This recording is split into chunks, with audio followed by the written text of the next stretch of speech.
কয়টা ভিক্ষে দেবে মা? আমি 3 দিন ধরে খাইনি। কে তুমি? আমি একজন ভিখারি, আমাকে কিছু খেতে দেবে মা? ও দাদু, তুমি দাঁড়াও, আমি মাকে বলছি তোমাকে খেতে দিতে। মা, মা, বাইরে এসো। দেখো, একটা দাদু খুব ক্ষুধার্ত, এনাকে কিছু খেতে দাও। বাবা, তুমি এতদিন কোথায় ছিলে? আমি তোমাকে কত খুঁজেছি, কোথাও আমি তোমাকে খুঁজে পাইনি। সালমা, মা আমার, আমিও তোকে অনেক খুঁজেছি। এসো, ঘরে এসো বাবা। এই দাদুটা কে মা? তিনি হলেন তোমার দাদু, মানে আমার বাবা। কিন্তু দাদু ভিক্ষা করতে এসেছিল কেন? সে অনেক ঘটনা মা। আমাকে সব ঘটনা খুলে বলো, আমি শুনতে চাই। বেশ, শোনো তবে।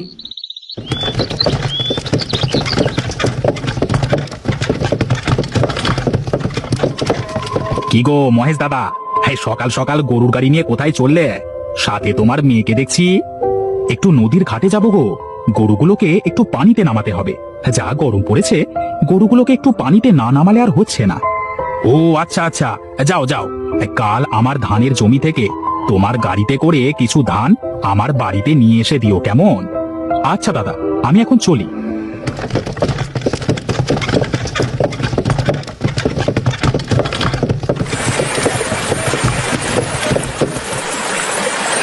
নাও বাবা, আমরা চলে এসেছি, এবার গরুগুলোকে পানিতে নামাও দেখি।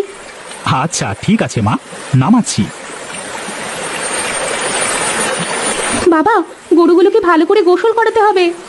হ্যাঁ মা, গরুগুলোকে ভালো করে গোসল করাও।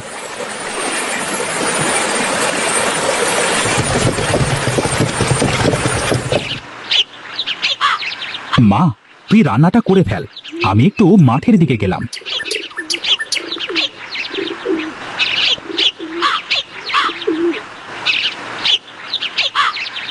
আরে, রান্নাঘরে তো তেমন কিছুই নেই, এখন কি রান্না করি? একটু পরে তো বাবাকে খেতে দিতে হবে, অনেক বেলা হয়ে গেল। যাই, ঘরের পিছনের কচু বাগান থেকে কিছু কচু শাক নিয়ে এসে ভাতে বসাই।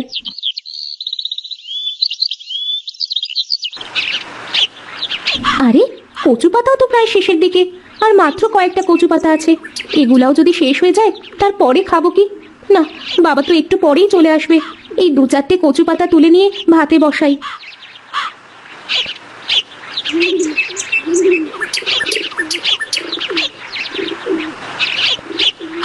বাড়িতে এত লোক, কিন্তু সুখ দুঃখের গল্প করব এমন কোনো লোক নেই।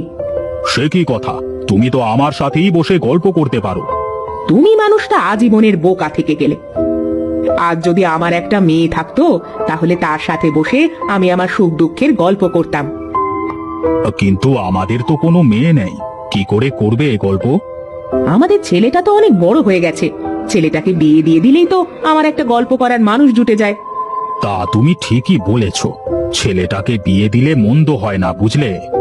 শোনো, আমাদের গ্রামে তো অনেক গরিব মানুষ আছে, একটা গরিবের ঘরের লক্ষ্মী মেয়েকে আমার বাড়ির বউ করে নিয়ে আসবো। যদি লক্ষ্মী একটা মেয়েকে এ ঘরের বউ করে আনতে পারি, তাহলে দেখবে সব ঠিক হয়ে যাবে। ঠিক আছে, তাই হবে। আমি কালই ঘটকের সাথে কথা বলবো। হ্যাঁ, ঘটককে ভালোভাবে বুঝিয়ে বলবে, যাতে মেয়েটি অনেক ভালো হয়। আমরা তো আর বেশি দিন নেই, এরপরে এই পুরো বাড়ির দায়িত্ব তাকেই সামলাতে লাগবে।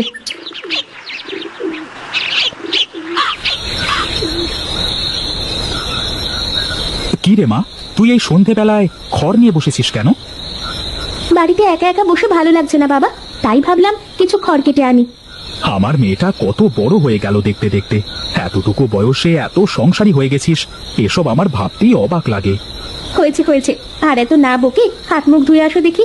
আমি ঘরে গেলাম, তুমি হাত মুখ ধুয়ে এসো, আমি তোমাকে খেতে দিচ্ছি। যাক, মেয়েটাকে নিয়ে আর আমার কোনো চিন্তা নেই। মেয়েটা আমার অনেক লক্ষ্মী হয়েছে, এখন শুধু একটা ভালো ছেলে দেখে ওকে বিয়ে দিতে পারলেই আমার শান্তি।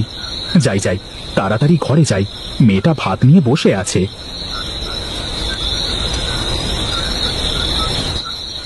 কি রান্না করেছিস মা?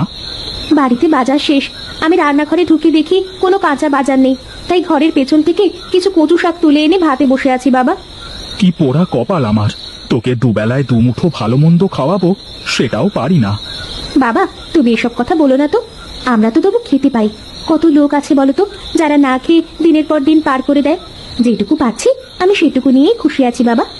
খুব কপাল করে তোর মতো একটা মেয়ে পেয়েছি রে মা। না বাবা, আমি এতটা লক্ষ্মী মেয়ে না। তুমি এখন জলদি খেয়ে দিয়ে ঘুমিয়ে পড়ো তো দেখি।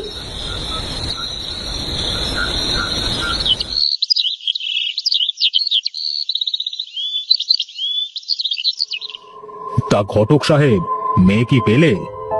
জি মোড়ল মশাই, হ্যাঁ মেয়ে তো একটা পেয়েছি। রূপে গুণে সাক্ষাৎ লক্ষ্মী, হ্যাঁ কিন্তু অনেক গরিব ঘরের মেয়ে। তা নিয়ে আমার কোনো সমস্যা নেই, মেয়েটা ভালো হলেই চলবে। হ্যাঁ মেয়ে তো একদম সাক্ষাৎ লক্ষ্মী, এমন সংসারে মেয়ে আর দুটো হয় না মোড়ল মশাই। আচ্ছা আচ্ছা ঠিক আছে, তাহলে তুমি বিয়ের ব্যবস্থা করো কেমন?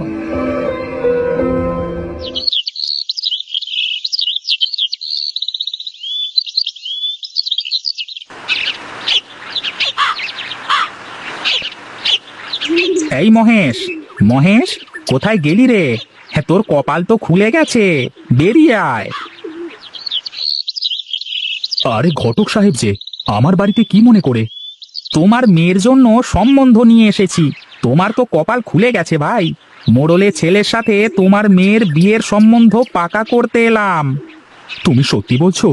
যাক, তাহলে আমার আর কোনো চিন্তা নেই। দেখি আমার মেয়ের সাথে কথা বলে দেখি মেয়ের মত আছে কিনা। সালমা, সালমা এদিকে আয় তো মা। কি হয়েছে বাবা? গ্রামের মোড়ল সাহেবের ছেলের সাথে তোর সম্বন্ধ এসেছে, তোর কি কোনো আপত্তি আছে মা? তুমি যা ভালো মনে করো তাই করো বাবা। ঠিক আছে ঘটক মশাই, আপনি বিয়ের কাজ শুরু করুন।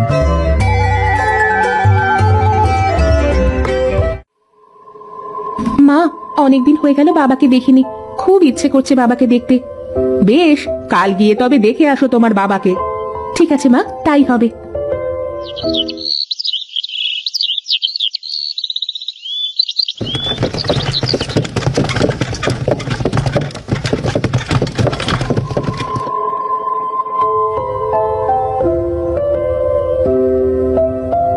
করিম চাচা, তুমি এখানে বসে আছো যে, বাবা কোথায়? তুই এসেছিস মা? তোর বাবা আমাদের গ্রাম ছেড়ে চলে গেছে। চলে গেছেন মানে? কোথায় চলে গেছে? কি বলছো এসব তুমি? কেন মা, তুই এসব বিষয়ে কিছু জানিস না? অবশ্য তোর বাবা আমাকে এসব কথা তোকে বলতে নিষেধ করেছেন। হ্যাঁ, আমি তো কিছুই বুঝতে পারছি না। আমার বাবা কেন গ্রাম ছেড়ে চলে গেলেন? কি হয়েছে? তুমি আমাকে সবকিছু বুঝিয়ে বলো। মোড়লের ছেলে ইমুর সাথে তোর সম্বন্ধ এসেছিল, কিন্তু এখানে মোড়লের শর্ত ছিল বিয়ের পর তুই তোর বাবার সাথে কোনো সম্পর্ক রাখতে পারবি না, কারণ তোরা অনেক গরিব।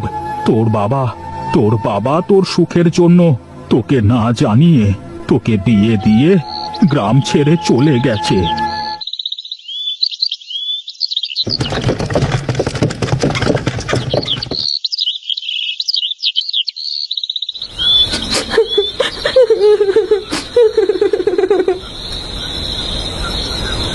কি গো, কি হয়েছে তোমার?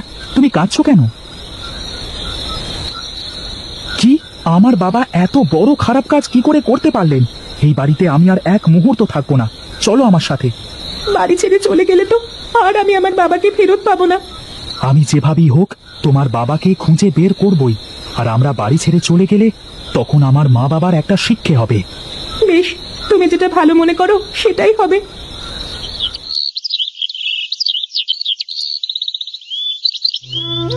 আমাদের আমাদের ছেড়ে তোরা যাস নে বাবা, তোরা ছাড়া যে আমার আর কেউ নেই।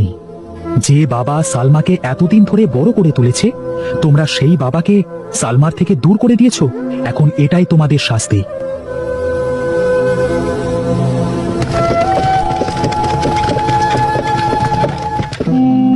আচ্ছা বাবা, তোমার এমন দুর্দশা কেন? তুমি বাড়িতে বাড়িতে ভিক্ষে করে বেড়াও কেন? এমন দিন কেমন করে আসলো তোমার? আমি গ্রাম থেকে এসে নদীর ধারে একটি ঘর করে সেখানে থাকা শুরু করেছিলাম। নদী ভেঙে গিয়ে আমার সব হারিয়ে এখন আমি পথে বসেছি। এখন থেকে তোমার আর কোনো চিন্তা নেই বাবা, তুমি আমার কাছেই থাকবে।